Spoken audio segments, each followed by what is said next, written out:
El terror de Sexto, o Yolan-los-Landa Reyes, circular para lectores de estas historias, los papás siempre dicen cuando Oteniato era el mejor de la clase. Dicen también que el colegio es la época más divertida de la vida, la más feliz y descomplicada.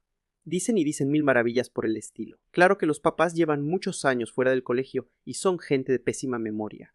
Ya no se acuerdan del inspector ni de las malas. Es más, yo creo que solo se acuerdan de las vacaciones. Estas historias del colegio no son así. Sucedieron hace muy poco tiempo, en lugares muy cercanos, y me las contaron alumnos que tienen la memoria nuevecita porque poco la han gastado en aprenderse los accidentes geográficos o los ríos más largos del mundo. Si por casualidad encuentran a un compañero con un nombre parecido en su colegio, piensen que es una simple coincidencia y no se lo digan a nadie para evitar problemas. Ya es suficiente con los que tiene que resolver un alumno durante 5 días a la semana, durante 4 semanas al mes, durante 10 meses al año, durante 12 o más años de colegio. Si son buenos para multiplicar, hagan la cuenta del tiempo, que eso significa 5 días de 4 semanas de 10 meses de 12 años. Pero si les da pereza, envíenle el problema al profesor de matemáticas. Seguro disfrutará resolviéndolo con cálculos mentales o incluyéndolo en su próximo examen escrito. Y a propósito de los profesores, no crean que siempre se divierten. Se sorprenderían si supieran todo lo que ellos mismos me han confesado. Sé, por ejemplo, de una profesora de música que se moría del susto con los monstruos de cuarto exe. Las manos le sudaban, las rodillas le temblaban y se le borraba la voz, hasta que la mamá tuvo que ir a hablar con la directora porque le iban a traumatizar a su hija. También me sé historias muy románticas que han sucedido entre las 4 pares desde el colegio. Todas o me las contaron de las cuento. Frida de regreso al estudio. Otra vez, primer día de colegio. Faltan 3 meses, 20 días y 5 horas para las próximas vacaciones. El profesor no preparó clase. Parece que el nuevo curso lo toma de sorpresa. Para salir del paso, ordena con una voz aprendida de memoria. Saquen el cuaderno y escriban con lápiz azul y buena letra una composición sobre las vacaciones. Mínimo una hoja por lado y lado, sin saltar renglón. Ojo con la ortografía y la puntuación. Tienen 45 mini preguntas, nadie tiene preguntas, ni respuestas. Solo una mano que no obedece órdenes porque viene de vacaciones. Y un cuaderno rayado de 100 páginas que hoy se estrena con el viejo tema de todos los años. ¿Qué hice en mis vacaciones? En mis vacaciones conocí unas suecas. Se llama Frida y vino desde muy lejos a visitar a sus abuelos colombianos. Tiene el pelo más largo, más liso y más blanco que he conocido. Las cejas y las pestañas también son blancas. Los ojos son de color cerúcieli. Cuando se le arruga la nariz, es un poco más alta que yo, y eso que es un año menor. Es lindísima. Para venir desde Estocolmo, capital de Suecia, hasta Cartagena, ciudad de Colombia, tuvo que atravesar prácticamente la mitad del mundo. Pasó 3 días cambiando de aviones y de horarios. Me contó que en un avión les sirvieron el desayuno a la hora del almuerzo y el almuerzo a la hora de la comida y que luego apagaron las luces del avión para hacer dormir a los pasajeros, porque en el cielo del país por donde volaban era de noche. Así de tan lejos es ella y yo no puedo dejar de pensarla un solo minuto. Cierro los ojos para repasar todos los momentos de estas vacaciones, para volver a pasar la película de Frida por mi cabeza. Cuando me concentro bien, puedo oír su voz y sus palabras enredando el español. Yo le enseñé a decir camarón con chipi chipi, chévere, zapote y otras cosas que no puedo repetir. Ella me enseñó a besar. Fuimos al muelle y me preguntó si había besado a alguien, como en las películas. Yo le dije que sí, para no quedar como un inmaduro, pero no tenía ni idea y las piernas me temblaban y me puse del color de este papel. Ella tomó la iniciativa, me besó, no fue tan difícil como yo creía. Además fue tan rápido que no tuve tiempo de pensar. ¿Qué hago? Como pasa en el cine, con esos besos larguísimos.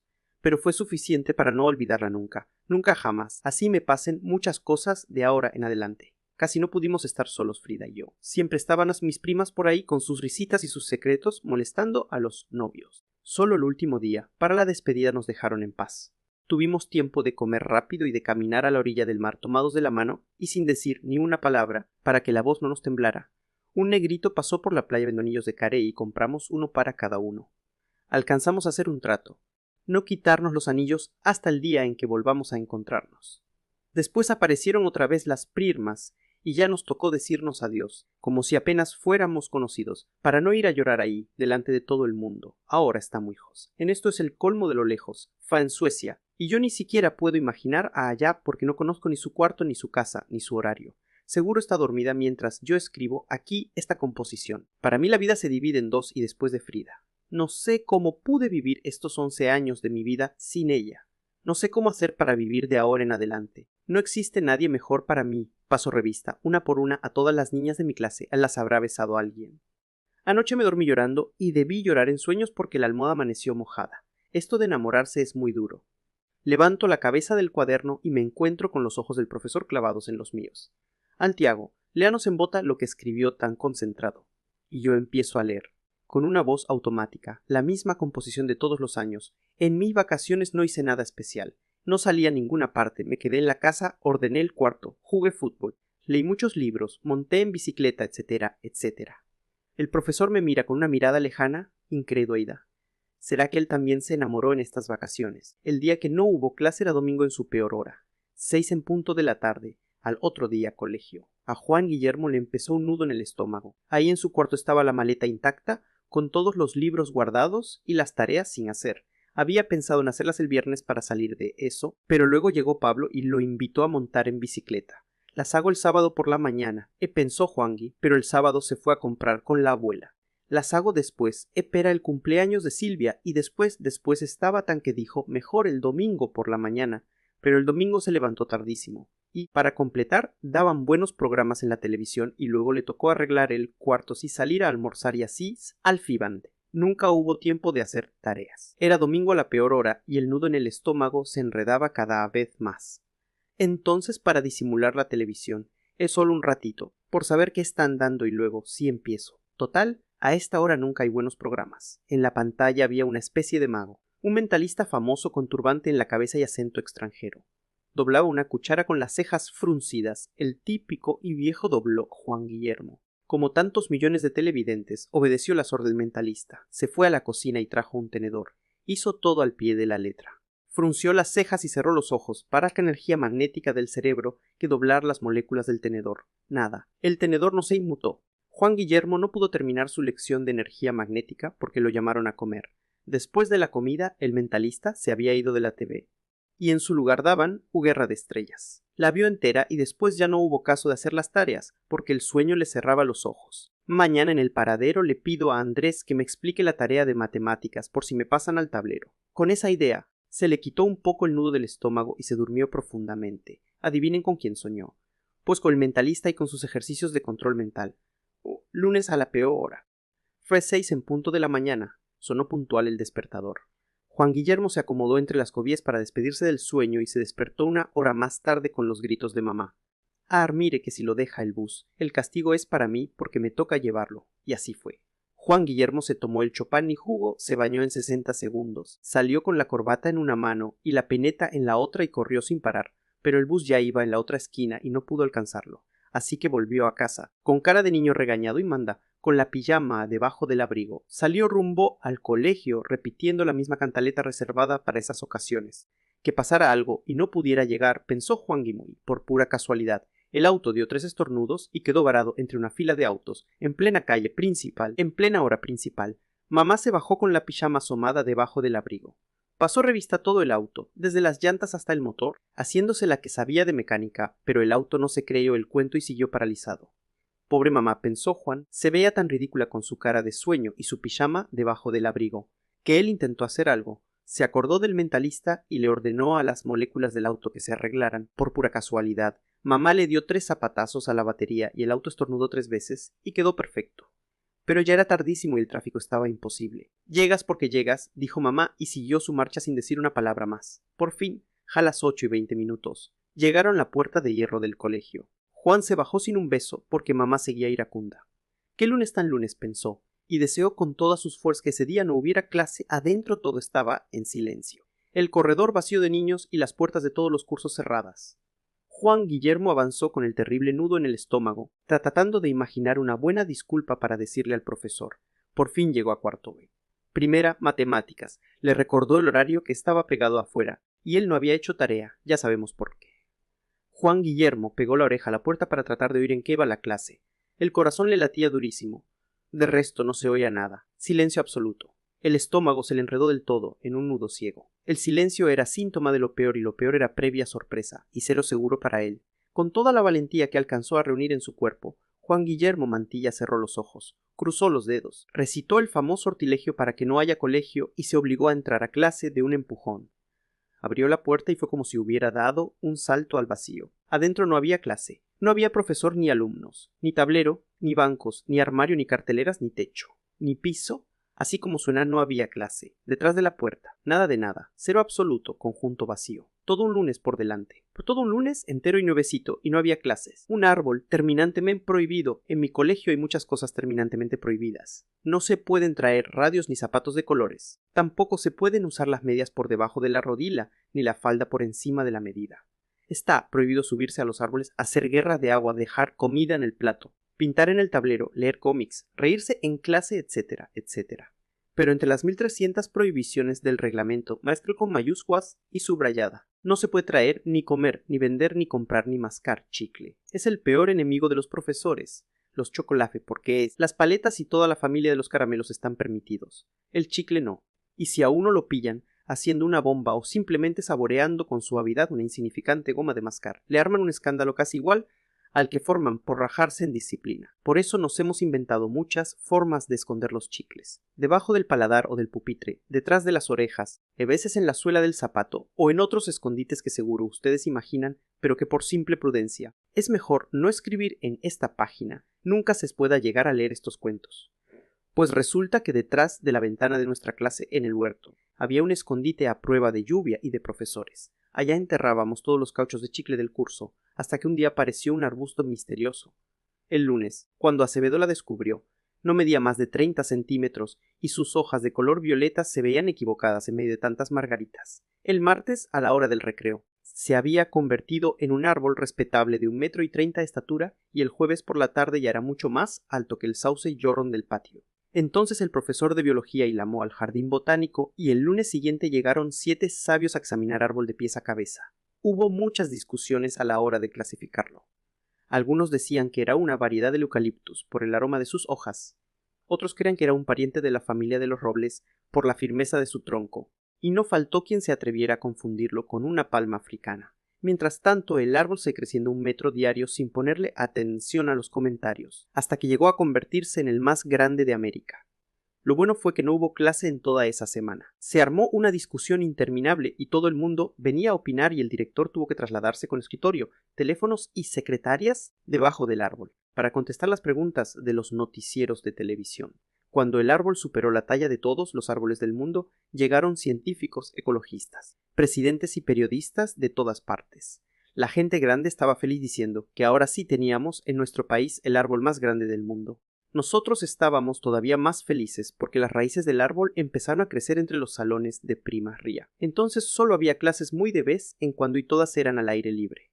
El colegio fue convirtiéndose poco a poco en la casa del árbol y el rector tuvo que organizar un bazar para construir una nueva sede campestre. En el tronco del árbol pusieron una placa de mármol con letras doradas y el presidente de la República vino a bautizarlo personalmente. Como nadie le sabía el nombre, le inventaron uno larguísimo en latín, que es una lengua muerta. Ese día tampoco hubo clase con tantos discursos y varios niños de kinder se desmayaron por aguantar todo el tiempo de pie, al rayo del sol y con uniforme de gala.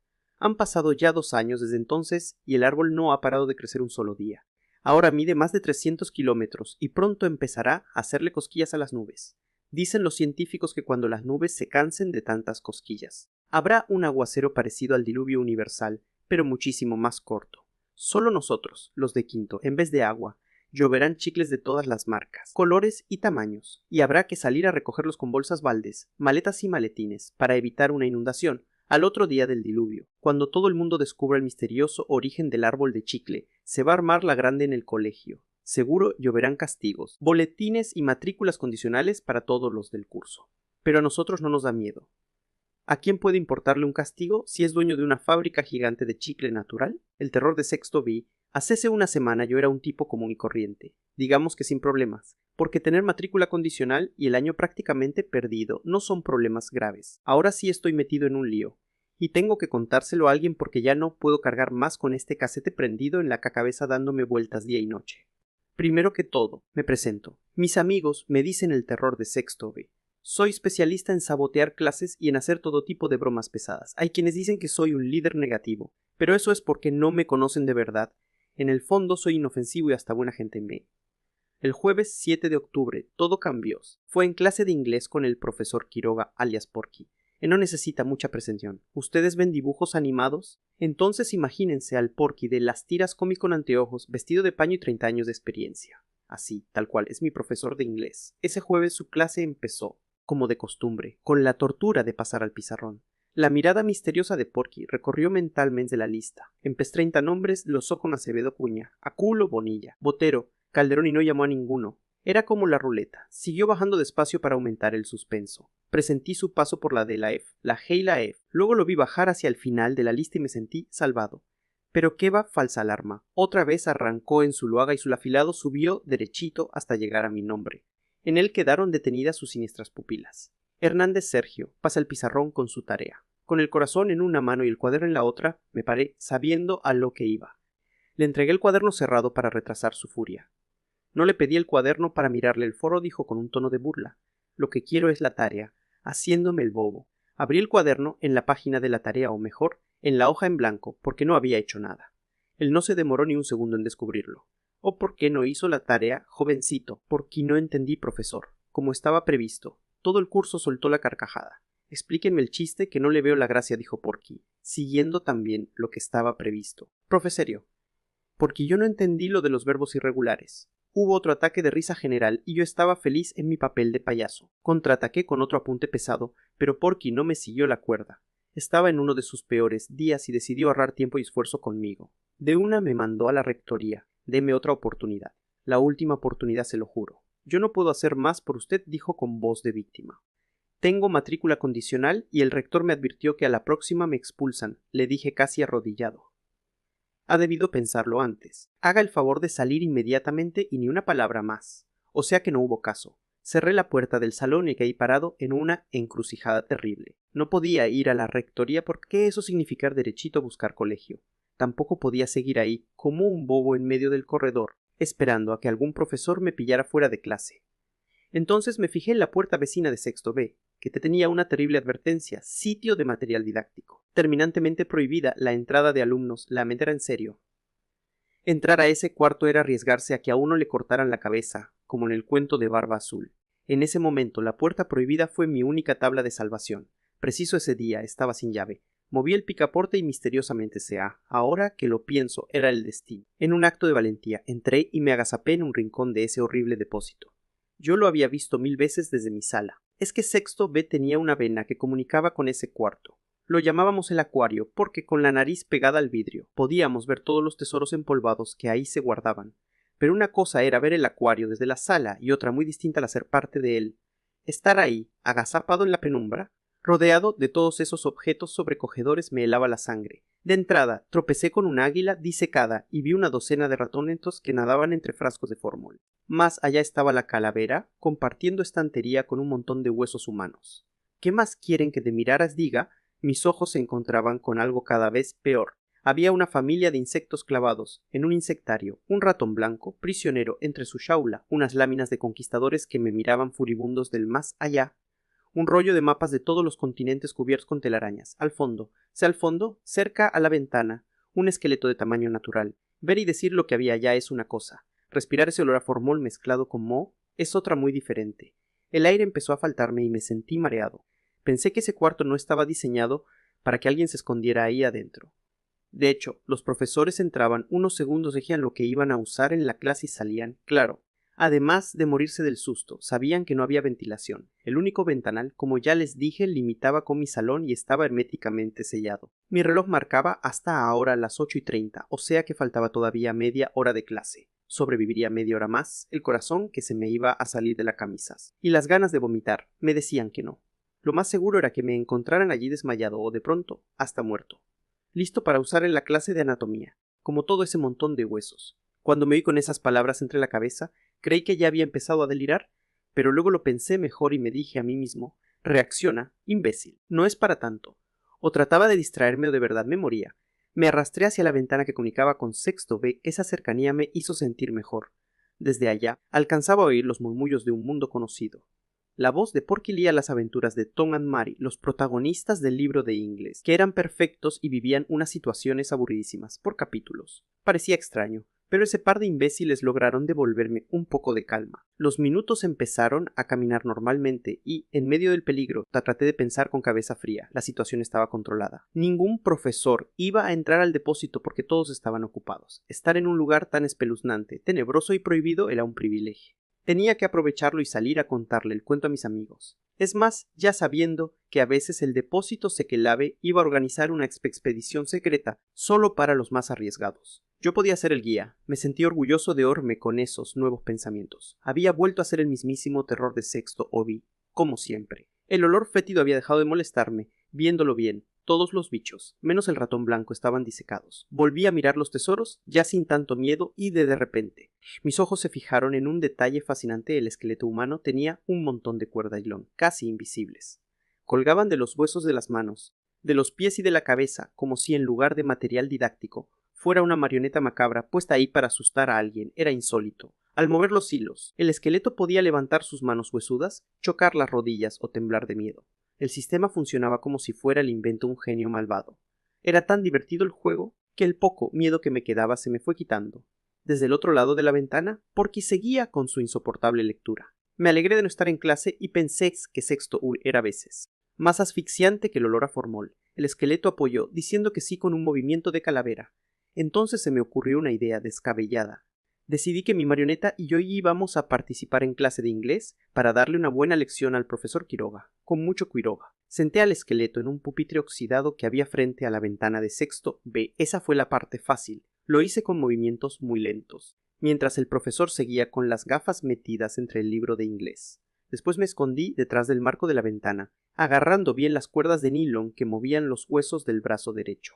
Todo salió perfecto. El esqueleto quedó sentado del otro lado del cristal, mirando al profesor, sin perder un solo detalle de la clase. Era el alumno perfecto. Mam moría por ver la cara de asomarme. Cualquier descuido podía ser fatal. Había que tener paciencia. Y la tuve hasta que por fin se terminó la dichosa lectura.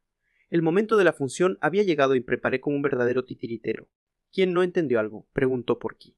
Moví hacia arriba las cuerdas de nylon y el esqueleto levantó lentamente su mano derecha. Solo oí un silencio aterrador y luego un barullo general.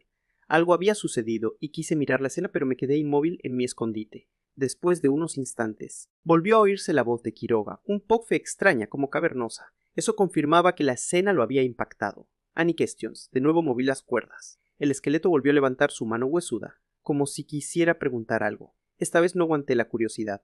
Asomé un ojo para mirar a Porky y lo vi lívido y con los ojos aterrorizados. Pero al cabo de un tiempo repronunció sus palabras preferidas. Open your notebook, please. De mi word for tomorrow is. Estaba a punto de dictar la tarea cuando volví a concentrarme en mi actuación. Era el momento culminante del espectáculo.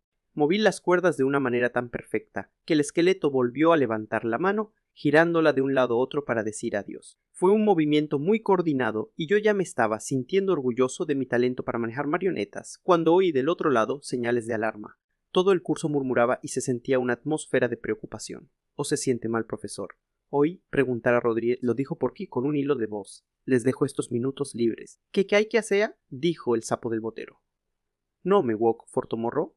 Timeis o ver fueron las últimas palabras que le alcancé a oír. Hasta mi escondite llegaron los gritos de alegría. A nadie en Sexto B le preocupó el extraño comportamiento del profesor Porky. Solo el esqueleto y yo lo sentimos pasar por nuestra puerta, arrastrando sus zapatos viejos. Cuando los pasos se perdieron, me atreví a salir del depósito y aproveché el desorden general para colarme en el salón como si nada. Adentro había una fiesta completa, con guerra de tiza incluida, para celebrar semejante acontecimiento. Era la primera vez en la historia del colegio que el profesor Porky regalaba tiempo de su clase y no dejaba tarea. Mis amigos me lo contaron maravillados y yo casi ni los oí. No me atreví a comentar mi última hazaña con nadie. Tenía clavada la mirada aterrorizada de Porky y su voz temblorosa, cuando vio que el esqueleto le decía adiós con la mano. Disimuladamente traté de averiguar por él en otros salones y me dijeron que no habían tenido clase de inglés, porque el profesor estaba indispuesto. Desde ese momento empecé a sospechar que se me había ido la mano. Durante el resto del día casi no abrí la boca ni me hice el chistoso en ninguna clase. Por la noche tuve pesadillas y me desperté temblando de fiebre. Mi mamá me dijo que debía ser un virus y que mejor me quedara en la casa. Yo, por primera vez en mi vida de colegio, me levanté enfermo y fui el primero en llegar al salón. Necesitaba ver a Porky sentado en el escritorio con su libreta abierta como cualquier día. Es más, necesitaba ganarme otro, con eso quedaba tranquilo. Pero no se quedaba tranquilo. Pasó el viernes y volvió el lunes y Porky no al colegio. En la mañana del martes, el rector nos hizo formar en el patio, desde kinder hasta primero medio. Tenía una cara larguísima y yo presentí lo que iba a decirnos. Los reuní a todos para darles una noticia muy triste. El profesor Quiroga está en el hospital. El caso es grave, a menos que suceda un milagro, dijo con un tono terrible de sesión solemne, y siguió diciendo un montón de palabras que yo ya no oí. Desde entonces solo espero que suceda un milagro y que Porky entre por esta puerta de sexto B como si nada. Dicen los chismes que él ya no vuelve y que el próximo lunes llega una nueva profesora a reemplazarlo. He oído también que estaba muy enfermo desde hacía tiempos, pero que no había querido decírselo a nadie para que no le tuvieran lástima y le pusieran condecoraciones. Supongo que la gente dice esas cosas simplemente por opinar y porque todavía nadie sabe qué fue lo que realmente sucedió. Ustedes que llegaron al final de esta historia son los primeros en saberlo. Si por casualidad saben dónde está Porky, cuéntenle todo. Díganle que era solo una broma pesato, que no es para tanga esto. Martes a la 5:00 la clase de gimnasia Juliana era gorda, pesada y lenta. Tenía 13 años, unos 50 de estatura y 50 y tantos kilos encima, muchos más de los que su uniforme de gimnasia podía contener. Por eso los martes al mediodía deseaba con todas sus fuerzas no haber nacido, o volverse invisible, o vivir lejos, muy lejos del nuevo liceo, para no pasar por la tortura de ponerse el uniforme en público, delante de las miradas de sus 15 compañeras, mucho más esbeltas que ella. Eso por no hablar de las otras 15 miradas, las de sus compañeros hombres, que siempre se las arreglaban a esa hora para espiar por las ventanillas del baño de mujeres. Tal vez, pensaba Juliana, para consolarse, tal vez a mí ni me miran. Seguro están con los ojos fijos en las bonitas del salomplo, en la creída de la Paula, que siempre se cambia junto a la ventana, preciso en el sitio más visible, y luego se hace la ofendida cuando descubre que la están mirando. Claro, la muy hipócrita. La tortura de Juliana llevaba varios años y prometía durar muchos más. Había usado ya todas las artimañas, todas las disculpas caseras y todas las excusas médicas para salvarse de la gimnasia. Sufrió intensos dolores de estómago, justo los martes al mediodía. Usó cuello ortopédico solo los martes a la 5:00. Le dio fiebre de 38 grados 2 martes seguidos y hasta llegó al extremo de romperse un brazo. Ese sí fue su mejor antídoto, porque logró pasar 2 meses y medio enyesada. Es decir, 10 horas de gimnasia mirando la clase desde las graderías sin mover un dedo. Pero tantos años llenos de mal mediodía habían terminado por agotar todas las posibilidades de escape. Así que los martes, a la 1 en punto de la tarde, la clase más cruel de la historia volvía a comenzar. El profesor llegaba horriblemente puntual con su ridículo uniforme y su silbato de domador de circo, listo para iniciar la función semanal, y decía su silbato, lo que traducido al lenguaje humano significaba: hagan inmediatamente una fila por orden de estatura. Volvo, repetía el silbato del domador, lo que en idioma español quería decir: esos unas señoritas, tomen distancia lateral. Después de 10 o 15 órdenes silbadas, la fila quedaba, por fin, decente, según las propias palabras del profesor, entonces sin variar 1 milímetro. Los terribles ejercicios de calentamiento. Y 1 y 2 respiren profundo. Y 1 y 2 flexionen el tronco. Y 1 y brazos a la derecha, señorita Juliana. Me va a tocar devolverla a kinder a ver si aprende lateralidad. Risitas ahogadas de todo el curso. El brillante entrenador usaba sus chistes de circo para hacer reír al público. Así es muy fácil ser payaso, a costa del malo de la clase, pensaba Juliana, toda colorada. Y como en esas pesadillas, en todo lo que sigue, todo lo que sabe pero no puede despertarse. La tortura se repetía paso a paso, siempre idéntica para ella. O de ahí volvía a trinar el silbato, 2 vueltas a la cancha, trotando móvanse, jovencitas, que esto no es un desfile de modas en el club social. Y usted, señorita, no se quede atrás. Ándele, a ver si quemas yema esos kilitos. Y Juliana trotabas, y trataba con todas sus fuerzas de no quedarse atrás, pero llegaba última, lenta, pesada e infeliz. Era siempre la última, hasta que ese día, un martes 13 de abril, Juliana amaneció distinta.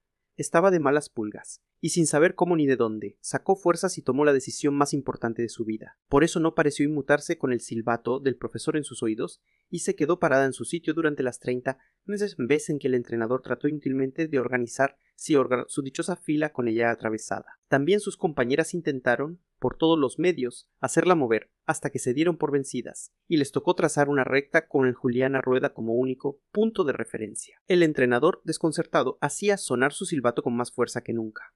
Pero era inútil, Juliana no lo escuchaba, parecía sorda. Entonces, desesperado, empezó a hacer gestos y a mover las manos enfrente de ella, igualito a un policía de tránsito. Pero era inútil, Juliana no lo parecía ciega.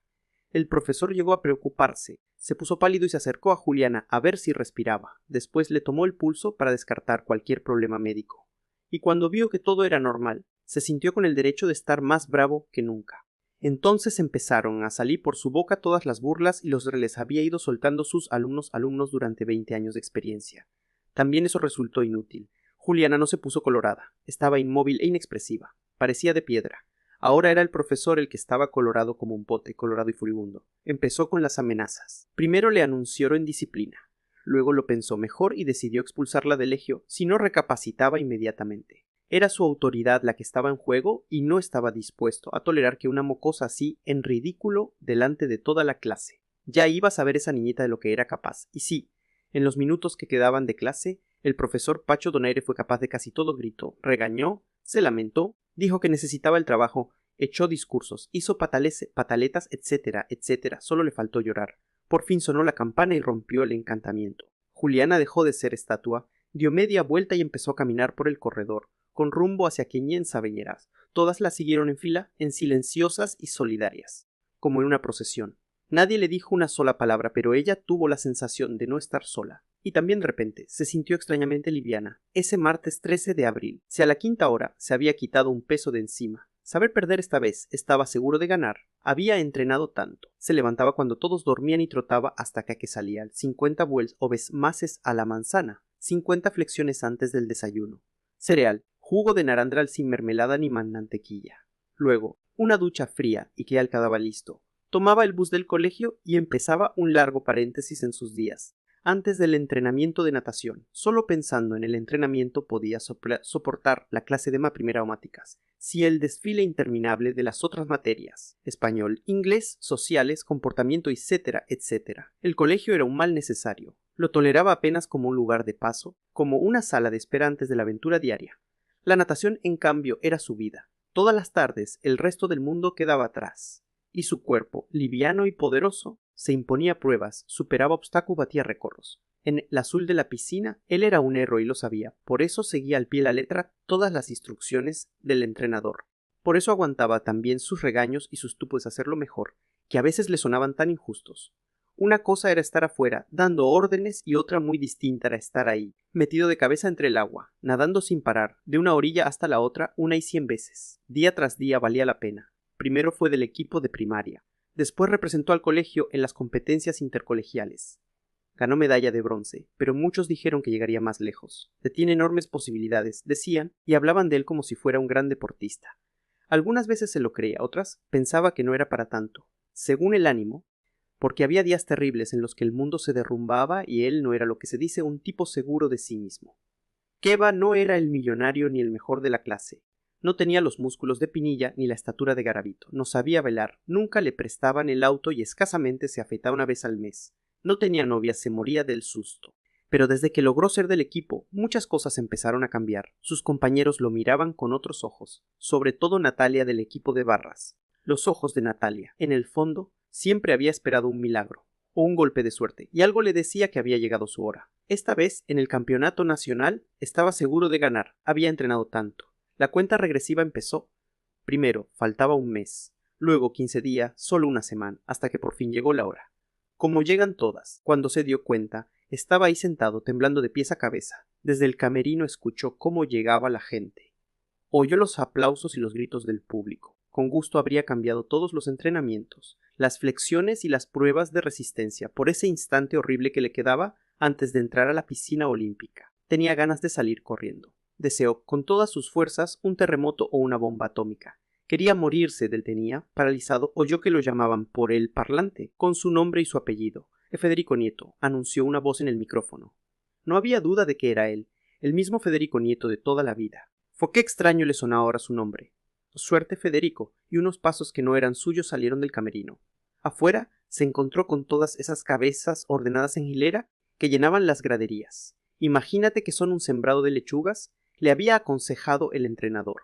No mires, concéntrate en la piscina y piensa que estás solo. Pero él no podía pensar. Nadie puede pensar delante de tanta gente. Solo se acordó de Natalia, que estaba ese día con minifalda en el equipo de barras. De un salto, se hundió en el agua tibia. El miedo se quedó en la orilla. Y fue solo un cuerpo luchando a brazo tío con reloj y la distancia. Nunca lo hizo mejor que ese día. Sacó fuerzas de cada uno de sus músculos y nadó. Nadó con toda su energía, con toda su esperanza. con sus 15 años a cuestas. Nadó como si en esos instantes estuviera jugando el resto de la vida. Pero no fue suficiente. Quedó de segundo. Medalla de plata. Subcampeón nacional de natación en la categoría junior. Mejor dicho, perdió. ¿Para qué engañarse? Perdí había entrenado tanto. Se encerró en el baño. No dejó que lo vieran llorando. No fue a felicitar al campeón, era un hipócrita. Escuchó los aplausos ajenos y se sintió más derrotado que no hay nadie en el mundo. Afuera, el equipo de barras repetía las mismas canciones idiotas de siempre. Odió esas voces de niñas histéricas, sobre todo odió a Natalia. La odió de tanto que había soñado con ella, de tanto que la había imaginado junto a él como un campeón. Poco a poco, las graderías se fueron quedando silencio, volvió a instalarse en la piscina olímpica. La cara larga de entrenador apareció en el camerino y Federico se alistó para escuchar su típico sermón. Hiciste un excelente trabajo, Federico. Pero hay que saber perder. Es parte del espíritu deportivo. Saber perder. Solo eso le faltaba. ¿Quién podía haberse inventado ridícula? ¿Acaso Racetan lo sabía? Nada de eso dijo. Solo escuchó mudo, mientras rumiaba sus pensamientos. Estaba iracundo y quería destrozarlo todo. Fue odioso y terriblemente injusto con sus papás, que se acercaron a consolarlo y que además no tenían la culpa. No les permitió ni un abrazo, ni siquiera una palmadita en el hombro. No quiso bebía, ya se había hecho de noche cuando se animó a salir. Todo estaba en penumbras. Afuera lo esperaba una sombra. Caminaron juntos arrastrando los pies a paso de tortuga, sin dirigirse la palabra. No hacía falta llenar el silencio con palabras. Los dos estaban tan cansados. Tardaron mucho en el camino de regreso a casa, el tiempo necesario para dejar que la tristeza saliera de paseo. No había prisa, no había que madrugar al otro día. Federico se merecía un largo descanso, un fin de semana común y corriente, dormir hasta tarde. Quizá un desayuno gigante en la cama y una buena dosis de películas en la televisión sin mover un dedo. Total, no tenía que estar en forma, no valía la pera ahora. Después, quién sabe, el lunes, si acaso, o el miércoles o becos, ir a hablar con el entrenador y mandarlo al diablo. O pensarlo con cabeza fravia, ya seguir con los entrenamientos. Era una decisión muy difícil. Sí, señor, porque posibilidades tenía. Solo le había faltado un poco de suerte. Unos milímetros vez con Natalia haciéndole barra. Todo podía ser diferente. Estaba seguro de ganar. Algún día. Un amor demasiado grande, desde pequeño fue un gigante, la talla más grande de zapatos, el más alto de la fila, el peso pesado del equipo de básquetbol. Cuando Mauricio se caía, la tierra entera sonaba, se estremecía con el golpe. Era exagerado, desproporcionado, colosal. Desocupaba la nevera en cada comida y siempre se quedaba con hambre. Un tip fuera de lo común tenía de años y no paraba nunca de crecer. Como un loco, con un dolo. Con sus manazas arrancaba las flores del jardín y luego, temblando, las dejaba en la puerta de la casa de Juanita. No se atrevía a poner la cara. No le dirigía la palabra de tanto amor que le tenía guardado. Solo le hablaba de día y de noche.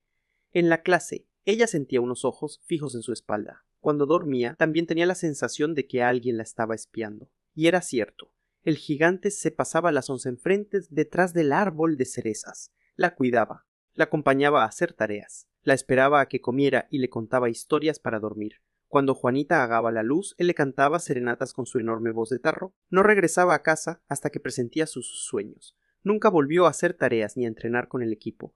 Rara vez alguien se encontraba con él. Era apenas una sombra gigantesca. Empezó a tener problemas. Enedió 7 materias. En la casa nadie sabía dónde pasaba los atardeceres heladas. Llegaba tardísimo, con sus enormes pasos de fantasma. Escasamente ya cansado, ausente en otro mundo. Y era cierto, villa en el mundo de Juanita, escondido como un ladrón detrás de su ventana. Entonces decidió ponerle fin a ese asunto. Tenía que buscar una forma de hablar con ella. Y justo ahí empezaba el problema. Él era un hombre de pocas palabras. Todavía se ponía colorado cuando le tocaba participar en clase. Ni pensar en lo que sería una conversación con Juanita. Quizás podría empezar con una frase común y corriente. Algo así como: hola, Juanita, hace un hermoso día. Era eso común y corriente. Mauricio se hallaba, y como no tenía experiencia en conversación, se dedicó a la tarea de escuchar lo que decía la gente. Durante todos los recreos se sentaba estratégicamente al lado de las parejas o de amigos que había en su curso. Parecía un espía, con su cuaderno de notas, listo a atrapar en el aire cualquier frase interesante, algo que le permitiera romper el hielo. Así coleccionó un montón de diálogos ajenos. Nada especial. Tú, ¿qué vas a hacer mañana? ¿Por qué? ¿No te gustaría ir al cine? Él llenó páginas enteras con frases de ese estilo. Pero a la hora de la verdad, ninguna le servía de nada. Le faltaba lo único importante: llenarse de valor y simplemente hablar con ella. Un día por fin se atrevió a sajudarla. La esperó en la puerta del colegio hasta que la vio llegar. Con un hilo de voz le alcanzó a decir «Hola, Juanita». Ella pasó derecho, quizás ni lo éter. El mundo se le vino encima. Era un gigante solitario, en medio del barullo de la clase. Por la tarde recuperó las fuerzas y la llamó por teléfono. «Hola», dijo Juanita, del otro lado. Solo se oía un silencio «Hola», en Topito y Juan y los tonos. Mauricio, la escuchó en el corazón encogido, trató de decir algo, pero la voz se le había borrado. Varias veces repitió su conversación muda hasta que al fin ella lo insultó. Pero no se dio por vencido. Para disculparse le mandó una tarjeta pintada por él. Era la imagen, sin palabras, de un gigante arrodillado frente a una hermosa princesa. Al parecer no sirvió de nada, porque la princesa pasó todos los días rodeada de un séquito de amigas, y aunque estuvo a punto de tropezarse con él, nunca lo vio. Por esos días, Mauricio empezó a sospechar que, a pesar de su tamaño, era un hombre invisible. Fue entonces cuando se le ocurrió la idea más descabellada de todas las ideas. Si era invisible y si no le salía la voz, iba a hacer un cartel gigante y Juanita no tendría más remedio que verlo todos los días meciéndose junto a su ventana. Gastó 6 metros de tela y un tarro de pintura roja solo para decirle «Mo Juanita» nada más, así de simple. Lo difícil vino después. Tenía que colgar el cartel frente a la ventana de ella, entre el poste de luz y el arluz y el árbol de cerezas. Mauricio empezó a las 11 de la noche y lo sorprendió el amanecer, enredado entre un complicado sistema de cuerdas, sudando a pesar del frío y con el alma colgando de un hilo. ¿Cómo hace de falta un amigo en momentos así?, pensaba Mauricio, sentado en una rama del árbol de cerezas. Entre dos, esto sería más fácil. Y mientras trataba de animarse, pensando en presa que se elevaría Juanita al ver su cartel, una luz de interrogatorio le encandelilló los ojos. Mauricio no sabía quién estaba abajo, pero por el tono de voz se imaginó que no se trataba de ningún amigo. «Se ordena al sospechoso bajar del árbol con las manos en alto», le gritaron. Aunque parecía imposible bajar del árbol a esa hora y con las manos en alto, Mauricio cumplió la orden al pie de la letra. Abajo lo esperaban 2 policías. «Queda detenido», dijo el más viejo. «Tiene que acompañarnos a la comisaría», completó el más joven.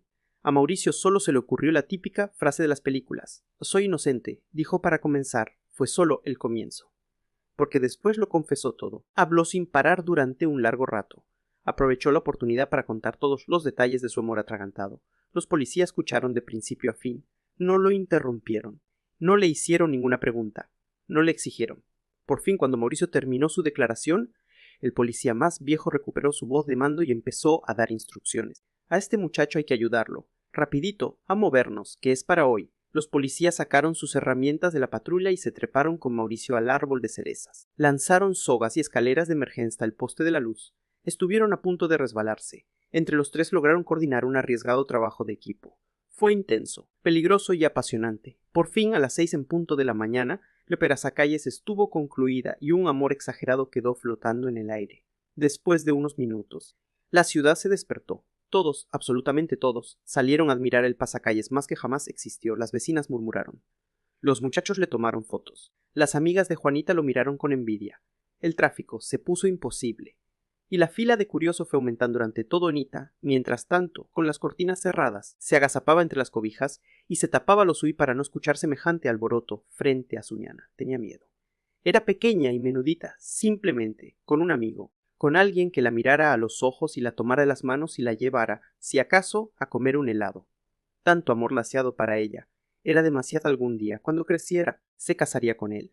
Pero por ahora no le interesaba averiguar quién al que tanto la quería. Un enamorado así le quedaba grande.